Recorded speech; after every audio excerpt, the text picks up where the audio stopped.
নবী করিম সাল্লাল্লাহু আলাইহি সাল্লাম বলেছেন, মান সাল্লা আলাইয়া মাররাতান সাল্লাল্লাহু আলাইহি আশরা, যে ব্যক্তি আমার প্রতি একবার দুরূদ পাঠ করবে, আল্লাহ রাব্বুল আলামিন তার প্রতি 10 বার রহমত নাজিল করবেন।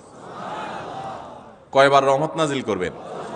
আপনার জীবনে 10টি জায়গায় খুব ক্রাইসিসে পড়ে গেছেন, কোনো জটিল সিচুয়েশনে মুখোমুখি হয়ে গেছেন, বিপদের মধ্যে পড়ে গেছেন, ওই জায়গায় আল্লাহর রহমত পাবেন। এরকম একবার দুরূদ পাঠ করবেন হক আদায় করে, যথাযথভাবে মহব্বতের সাথে 10 বার আপনার জীবনে আল্লাহ তাআলা অনুগ্রহ নাজিল করবেন।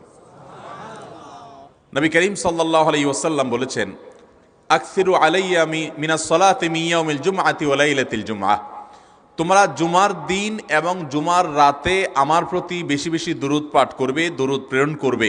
ফাইন্না সালাতাকুম মা'রুদাতুন আলাই, কারণ তোমরা যে দুরূদ পাঠ করো এটা আমার কাছে পেশ করেন আল্লাহর ফেরেশতারা, এবং রীতিমতো নামধাম সহকারে আল্লাহর একদল ফেরেশতা নিয়োজিত আছে। তারা বলেন, আল্লাহ, হে আল্লাহ রসুল, আপনার অমুক উম্মত, অমুক অনুসারী, আল্লাহর অমুক বান্দা পৃথিবীর অমুক প্রান্ত থেকে, অমুক দেশ থেকে, অমুকের সন্তান, সে আপনার প্রতি দুরূদ পেশ করেছে জুমার দিনে, জুমার রাতে বা অন্য সময়ে।